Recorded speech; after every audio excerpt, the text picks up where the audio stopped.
ইসলামে খেলাধুলার বিধান কি? সম্প্রতি আলেমদের অ্যাক্টিভিটিস দেখে মনে হচ্ছে কোনো খেলাধুলাই করা যাবে না। কিন্তু একজন মানুষের শারীরিক ও মানসিক সুস্থতার জন্য তো বিনোদনের প্রয়োজন হয়। এক্ষেত্রে ইসলামের দৃষ্টিভঙ্গি কি?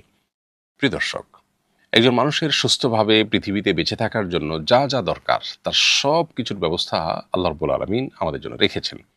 এজন্য আল্লাহর দেওয়া জীবন বিধানে এমন ন্যাচারাল সিস্টেম আছে যেখানে মানুষের বিনোদনের ব্যবস্থা আছে। যেমন ইসলাম আমাদেরকে পারিবারিক জীবন যাপন করতে নির্দেশনা দেয়, উৎসাহিত করে। একজন মানুষের খুব ভালোভাবে মানসিক সুস্থতার জন্য তার সুন্দর উপভোগ্য একটা পরিবার হলো সবচেয়ে বড় উপাদান। আজকের পৃথিবীর দিকে যদি আপনি তাকান তাহলে দেখতে পাবেন যে আজকের পৃথিবী এই উপাদান থেকে অনেক দূরে সরে গেছে।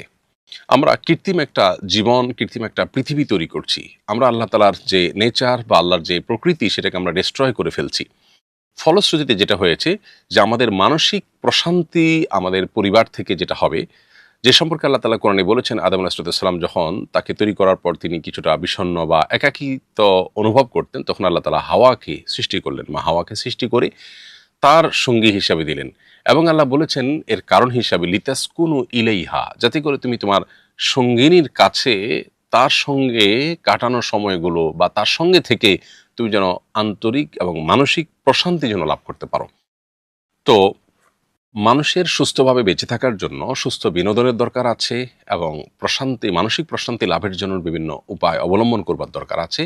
এই উপায়টা যদি ন্যাচারাল হয়, আল্লাহর দেওয়া সিস্টেমের মধ্যে মানুষ যদি এই উপায়টা খোঁজার চেষ্টা করে, তাহলে সেক্ষেত্রে সেটা মানুষকে প্রকৃত অর্থে মানসিক সুখ দিতে পারে। আমরা যে খেলাধুলা দেখা, খেলাধুলা উপভোগ করা, ফলো আপ করা, এগুলোর মধ্য দিয়ে আমরা যে বিনোদনের চেষ্টা করছি, এর বাইরে আরো যে সমস্ত বিনোদনের পথ পদ্ধতি আমরা বের করেছি মানসিক সুখের জন্য, এগুলো কি আসলেই আমাদেরকে মানসিক সুখ দিতে পারছে? আমরা যদি পশ্চিমা পৃথিবীর দিকে তাকাই, পশ্চিম বা পূবে পৃথিবীর উন্নত অংশে যদি আমরা তাকাই, তাহলে দেখতে পাবো প্রত্যেকটা দেশেই মানুষ কিন্তু ডিপ্রেশনে ভুগছে। প্রতিটা মানুষ, প্রতিটা ঘরে ঘরে কম বেশি ডিপ্রেশনে ভুগছে এবং বিশ্ব স্বাস্থ্য সংস্থা বলছে 2030 সালের মধ্যে বিশ্বের সবচেয়ে বড় রোগে পরিণত হবে মানসিক রোগ। মানুষ সবচেয়ে বেশি ডিপ্রেশনে ভুগবে, এই রোগের রোগী হবে সবচেয়ে বেশি। তো এত খেলাধুলার ইভেন্ট, এত আয়োজন, এত কিছুর পরও এত মানসিক রোগ কেন বৃদ্ধি পাচ্ছে? কারণ হলো আল্লাহ রাব্বুল আলামিন আমাদেরকে মানসিক প্রশান্তির যে পথগুলো বাতলে দিয়েছেন সেগুলো থেকে আমরা সরে আসছি এবং নিজেরা কৃত্রিম মানসিক সুখের বিভিন্ন পথ আমরা খোঁজার চেষ্টা করছি। এগুলো আমাদেরকে আরো বেশি অস্থির করে দিচ্ছে, এগুলো আমাদেরকে আরো বেশি ডিপ্রেসড করে দিচ্ছে। এটা হলো বাস্তবতা। এবার আসুন, ইসলামে কি আসলে খেলাধুলা নিষিদ্ধ? উত্তর হলো না। ইসলামে খেলাধুলা নিষিদ্ধ না। বিশেষ করে শারীরিক কসরত হয়, শারীরিক ব্যায়াম হয়, সেরকম খেলাধুলাকে ইসলাম উৎসাহিত করে।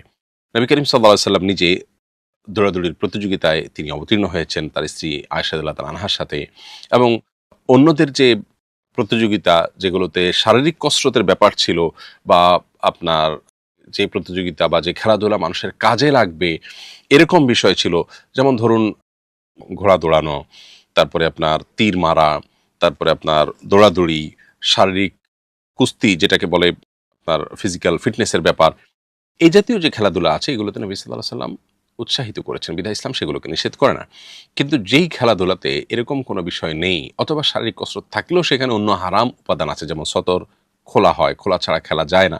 যেমন ফুটবলে যদি আপনি সতর উন্মুক্ত না করে খেলেন তাহলে শরীয়ত সেটাকে নিষেধ করে না, এবং সেখানে যদি জুয়া না থাকে শরীয়ত সেটাকে নিষেধ করে না। সেখানে যদি হারাম কোনো উপাদান না থাকে শরীয়ত সেটাকে নিষিদ্ধ ঘোষণা করে না। আপনি সেরকম করে ক্রিকেট, ফুটবল এগুলো সবগুলোই খেলতে পারেন। কিন্তু যখনই এটা বিভিন্ন হারাম উপাদানে ভরে যাবে অথবা যখনই এটা খেলার চাইতে বড় কিছু হয়ে যাবে, আপনার সিরিয়াসনেস যখন